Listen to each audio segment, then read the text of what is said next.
Why is it that in this day and age, with all the birth control options we have, women still manage to get pregnant and birth children from men who aren't interested in becoming fathers? I mean, you have the pill, the morning after pill you can demand from the man to wear a condom, you have the female condom, you can demand a tubal ligation, you have yeah, like IUDs, the diaphragm, spermicide, the sponge, and the shot implant. And when all that fails, you can buy a cheap pregnancy test. And like for instance, in region states where the abortion, like where abortion is heavily restricted, and you can only do it for a few weeks into pregnancy, then when you would use a pregnancy test for every week, you could detect a pregnancy so early that you would only need an abortion pill. Or in many regions in the world where abortion is legal, you can get a surgical abortion. And when you don't want to do that because you are pro-life, then you still have the option, like safe haven laws. They exist in many countries where there are designated safe haven spots like fire stations or police stations or hospitals. Like for instance in the United States, in North Dakota, I think you have 11 months where you can decide if you want to be like responsible for your child, and if you like after 10 months or so notice, okay, I'm too young or I'm not like financially stable, you can leave it at a designated safe haven spot, no questions asked. And there's also like the option to give your unwanted child up for adoption. That is especially easy when you are not married to the father. He basically has no rights to that child, or you can just claim that he abuses you, then they won't ask you any more questions and you just can put it up for adoption, or you can keep the pregnancy a secret. I mean, you get my point. There are so many options, but it appears to me the more options women got, the more freedoms we gave them. The moment we legalized abortion, we saw more and more single mothers. How? Like I kind of know why, and I will talk about that in future videos. And but I want to address something else in the video because you probably are now mad at me for only reprimanding women. But first of all, I'm pro-choice. That's why I know that moment a woman is pregnant, a man has no say anymore. So what I'm supposed to say here to men? Like they don't have a choice at a certain point anymore anyway. And I still want to talk to men, so please listen. Women these days, women below the age of 30 without children earn more than the men in the same age group. That is because a lot of men drop out of college these days, but we have more and more college educated women. And for instance, there are all these questions, or let's say I don't even know if those are questions on Yahoo Answers and Quora or whatever this is called, where there's a woman who said, yeah, I desperately want a child. Should I just go out and to make a one night stand with a guy I find attractive and get pregnant by him so I can have a child of my own?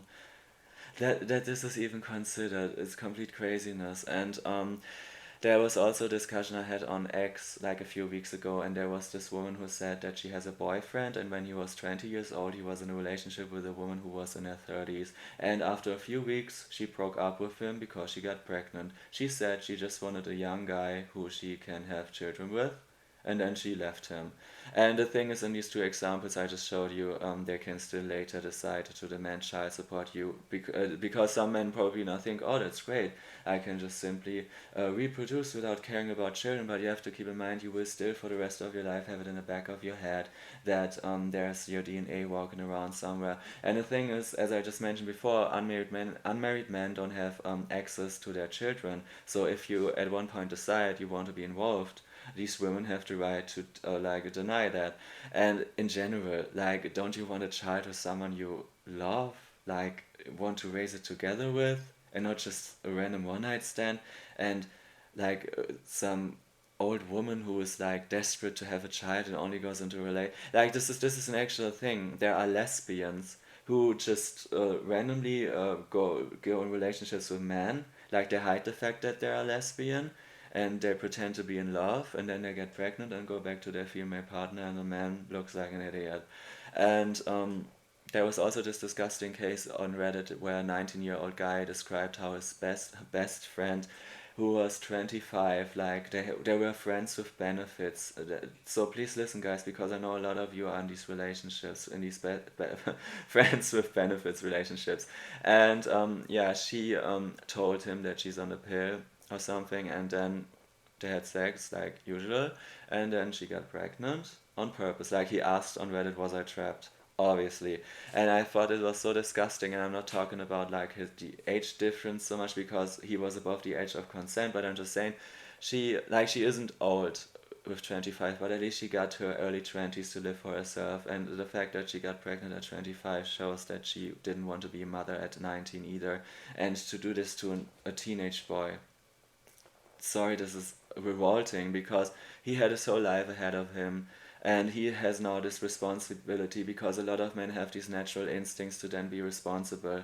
And imagine, like, sometimes I imagine if I were a straight guy and were put in a situation like that, I would vomit. Like you always say about men should talk more about their mental health and should talk about their problems, and you wonder what bothers men, why don't they talk about this stuff? Yeah, because I will get a lot of hate for this video because I'm talking about this. Because your answers are usually, yeah, you should have worn a condom, but at the same time you are pro-choice. Doesn't add up, right? And the thing is, maybe he's responsible. Maybe it's like, okay, I have a child now, but it is also the possibility that he will suffer from that because basically his entire youth is gone. He has to take care of a child, and when it is 18, he is 40. Like, not 40, but at the end of age, like 83 or something. I don't know. I'm not good at math, and I don't want to think now when I do this video because doing these short videos is already like hard enough for me. You won't believe it, but it is. Yeah, but my main point is I gave you just the examples, man. I hope you listen to all of them. You have no right to your semen. And yeah, I know that sounds funny, but that's basically how it is. Um, and with women earning more and more money, this even if child support is gone, I just wanted to get the message out that you won't be safe anymore from something like this. If you don't want to have children, if you really want to make sure that you only have a child with someone you love and don't want to have children in your early years like your 20s, 30s or even 40s, men have a lot of time, and you make sure of it that it stays that way, because with women earning more money than men in the future, and I see that coming because we already see it with women below the age of 30, like I explained it before, we will see more and more men who will be seen as nothing but sperm banks, and the legal system allows it. This is not me making fun of men. This is me explaining how it is. I'm not saying, haha, you're just a sperm bank. I'm saying, this is how society sees you. The legal system sees you that way, and a lot of women, not all women, but a lot of women will see you that way, and currently see you this way. So, that being said, my main message still stands. I hope instead of being offended, there are some young women here, or women also, who are older and consider having a child. Please don't make the stupid decision and just get randomly pregnant. Please involve the man so you can raise a child together, because children who are raised by both parents, like this is just better for them. Statistics show that, yeah, there are exceptions, but exceptions prove the rule. And in general, when I like thought about making this video, it's kind of like that thought came up where I thought, why do I, as a gay man, have to like reprimand heterosexual people, in this case heterosexual women, not to be degenerate? Like, sorry, this is just, when you think about it, it's actually unbelievable. I mean, I'm not the only one who talks about this issue, but still, that I have that way of thinking and a lot of women don't. And I'm not a believer, but a lot of people say these days that the end times are coming. It's not hard to believe.